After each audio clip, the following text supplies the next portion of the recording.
自分が癒されてね、いい人間関係になりますしね、相手の立場が理解でき、許すことができね。瞑想の聖地インドで修行者1億人の頂点に立つ史上初の女性、ヨガの母ヨグマタ相川恵子が送る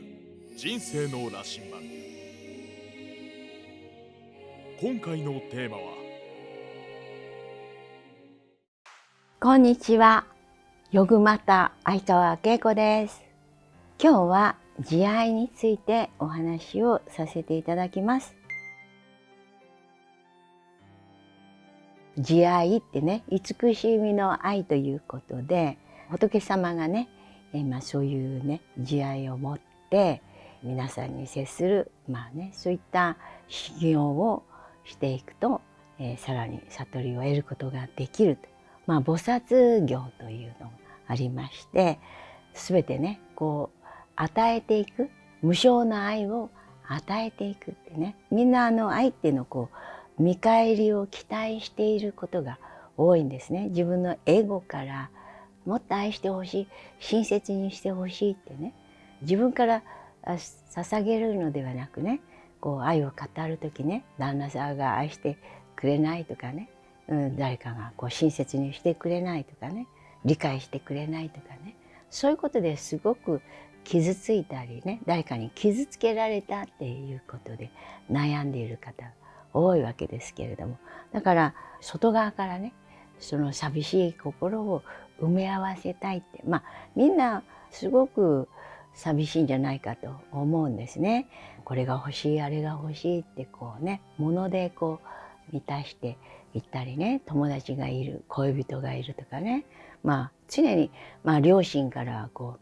愛をね与えられて育ってきたんですよね。学校の先生も愛してくださってこうね、なんか褒められたりすると嬉しいっていうことでね、そういうのがこう身についているんだと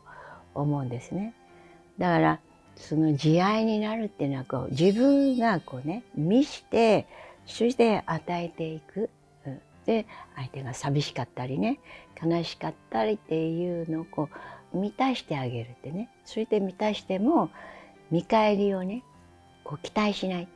普通の人間関係っていうのはね、ギブアンドテイク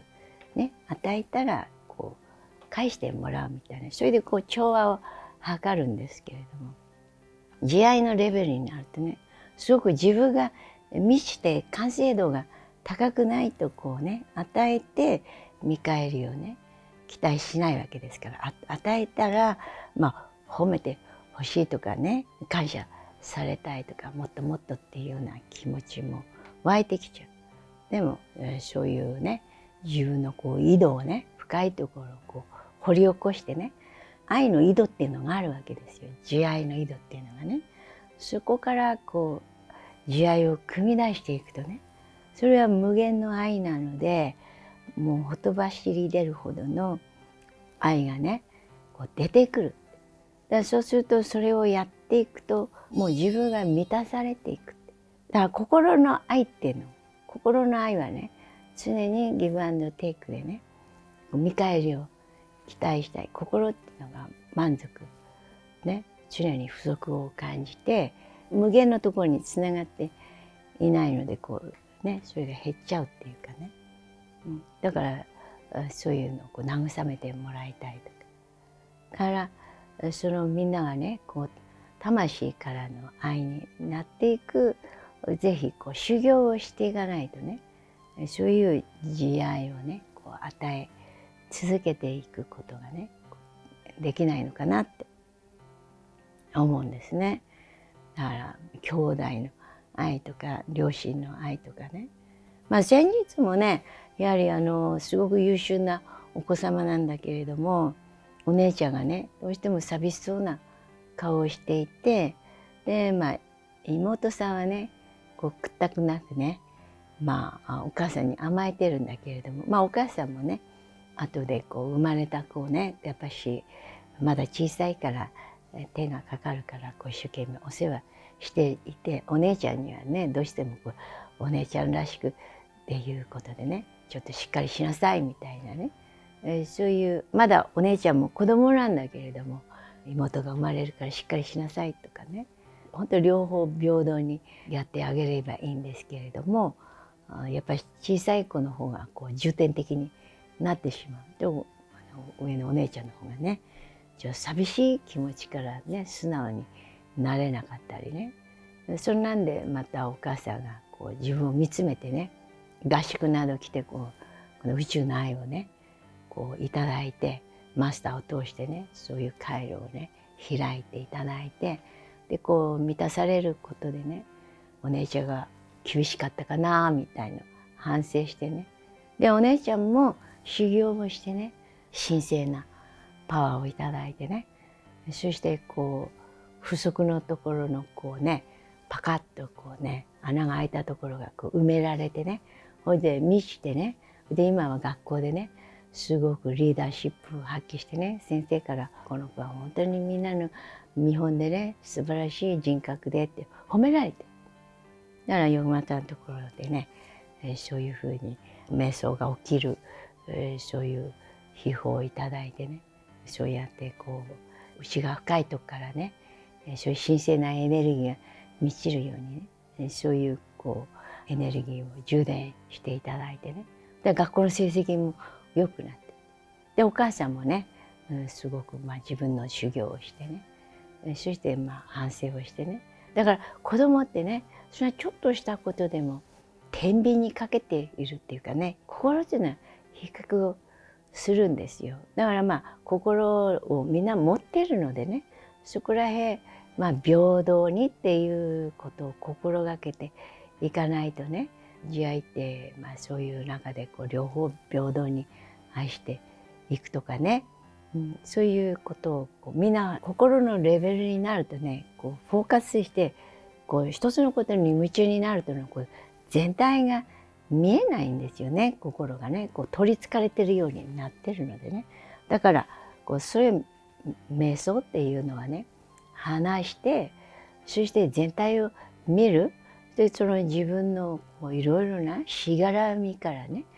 こう離れるって、しがらみを清めていって、でそのしがらみっていうのがあるとね、過去から現在、現在から未来って自分の運命が決められてしまってる。だからね、運命運命ってこういろいろな占いがあるかもしれないけど、みんなねどの星の下に生まれたってその運命だから、それは誰でもいろいろな運命あるけど、それを超える修行がねヒマラヤの修行で、そうやってこう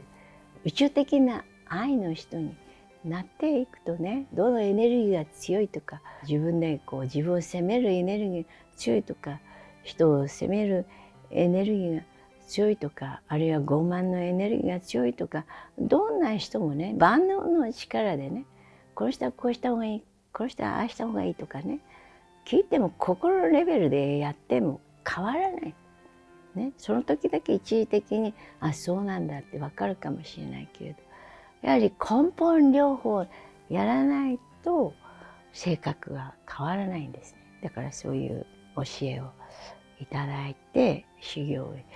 していくとね、そうすると宇宙的な愛になってね、小さい時に傷ついた親の扱いって言ってもね、親ももう本当にみんな可愛くて厳しい愛もあったりね、注意するっていうのも親の愛であってね、可愛がるのも愛だし、そういうその親御さんが悟っているわけじゃないので、いてくれるだけでありがたいとかね、みんなこう理想を言い過ぎる。だからご両親への愛とか、合宿ではね人生を振り返ってその記憶があるので、記憶を理解してそしてハッピーな状態にしていかないと、その記憶のままこうリアクションをしてね、で恋人に対して欲しい欲しいの愛になってしまったりね、周りの人にねやっぱしこう意地悪になったりとか、わがままになったりとかね、そういう心のね癖を投影してしまうんですね。ですから小さい時どういう愛を受けてきたかって、そういう宇宙的な愛になっていくのにね、やっぱりそういうところを満たしていかないといきなりこう立派な人になかなかなれない。真のヨガ瞑想を通して100万人以上に愛と平和を伝えてきたヨグマタ相川恵子に学ぶヒマラヤシッダー瞑想説明会カウンセリング幸福への扉を開催中。 LINE 登録するだけで完全瞑想ガイドをプレゼント。詳しくは概要欄から。お父さんがいないとかお母さんがいないとか恨んでいてね、それヨグマタがお母さんですよって言ってね、うちのお母さんですよって言ってね、でいらっしゃいって言ってね、それでまた依存させるわけじゃなくて、あなたの中の愛を目覚めさせてくださいって自立していくようにねやってんだ。から私自身もね、父親の愛も知らないし、父親がね1歳半の時に亡くなったから。で私小さい時お友達のお家に行ってね、でそのうちはタイヤ屋さんで、ちょっと小金持ちのお家なんだけど、お父さんっていうのがいて、もちろん自分の子供だからお土産をね買ってくるじゃないですか。で私もなんかそこにそのうちほら座敷まで上がり込んで遊んでたからね、そういう光景を見てね、なんかちょっと傷ついたらしくてさ、でなんか家へ帰ってね、どうして私にお父さんがいないのってこう言ったらしいのね。でなんて母親答えとか覚えてないですけどね。それで私はそこで自分の子供だけ可愛がるのは良くないって、だからみんなを平等にしようってもう幼稚園の時に思ったんですよ。そういうふうに傷ついたからね。それは慈愛の始まりだったかもしれないんですね。だからみんながね寂しいって、だから内側を満たす、内側を満たしてね、だからそれ寂しいから金持ちになって見返してあげるとか、ものすごい勉強して学位を取ってタイトル取って見返してあげるとかね、いろいろあるんだと思うけど、その個人個人ね才能が違うからね、それはそれでこう頑張ってやって失うものも多いわけですよ。だから皆さんが本当に源のパワーをいただいて、慈愛をいただくとね、そうすると自分が癒されてね、その力でね、いい人間関係になりますしね、そして相手の立場が理解でき、許すことができね、自分も満たされてね、おごりの心でなくね、そういう心で生きていくことができるので、あなたはその慈愛っていうものね、あなたの心を超えたところにあるんですよ。その愛の泉っていうのがある。で暴力をこう人をこう傷つけないっていうね。だからやっぱりそれをこうやってると癖になっちゃうからね。だから相手を慈しむ愛を育んでいかなくちゃならない。例えばネガティブなことを言われるとね、悔しいわけですね。それに対してあって怒りが湧いて、でなんか冷静になればいいんで、こう手のが先に出ちゃうとかね、そういうので、だからその怒りを鎮めないとならないわけですよ。ものすごい自分が愛が強くなると、そういう人もいるんだなって、もし寂しいからそういう人をこうなんか言って自分を満たそうとしてるんだなっていうふうに分かってくる。だからエゴを落としていかなくちゃない。それで誠実であるっていうね、それ自分は誠実にコツコツやって、正直にね嘘つかないでやっていくとかね、すごい競争社会だからね、嘘を言ったりなんかそういうこともあるかも。自分をよく見せようって思っちゃう。こう例えば遅刻してね、自分をよく見せるために人のせいにしたり言い訳をする、自己防衛っていうのがあるわけですよ。だから慈愛っていうのは自己防衛をしないわけですよね。捧げるのみなんですよ。普通みんなの心の使い方って自分を守る、もちろん大切なんですよね。その自分を守らないと生きていかれないからね。だから守らなくても守られているんだって、いつも守られているっていうふうに進化していくことね。それがいつも神様に守られているんだっていうところまで進化して、それから食べ過ぎたりとか寝過ぎたりとかね、体の欲望とかね、性欲とかもエネルギーがなくなっちゃうとね、早く老けちゃうわけですよ。だからそういう快楽的な欲望に使わないっていうね、そういうある程度こう体を正しく使う、心も正しく使う、清潔にするとかいろいろね、一般的なことなんですけれどもね、だからそれは瞑想していって理解していくと自然にできるのかなって。でまた自分自身もね、これが不足している、あれが不足しているっていう不足を探すわけですよ。だからそれ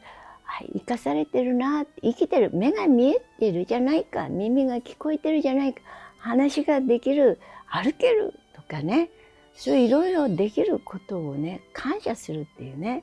それをすっごい高みをこう望むとね、これがまだ足りない、まだ足りないってこう素晴らしい人を見すぎて、だからある程度こう分相応のところからもちろんそれを努力していくっていうことが必要なんですけれどね、そうやってこうなんか羨ましい世界に入っちゃうとこうね、もちろんそうやってこうすごく刺激されてこうどんどんねしっかり進んでいくっていうことも必要だと思うんですけれどね、そうやって自分を磨くっていうのをね是非やっていただくとすっごく素晴らしい人生になるのかなって、急がば回れっていうことでね皆さんにお伝えしたいなって。慈愛っていうことでいろいろ話が広がりましたけど、その宇宙的な愛をいただくね、そういう修行法があるんですね。で自分を愛するね、それでやはりこう見えない存在を愛していく。私たちはねこう見えるものしか信じないんでね、その深いところから愛をいただき守られて生かされている、そういうところに感謝して物事を大切にして、出会いを大切にして、みんなは瞑想者になっていただいてですね、源からの愛をいただいてね、無限の愛をいただいてね、もっと軽やかにねして周りの人に感謝して愛して、そんな生き方をしていただきたいと思います。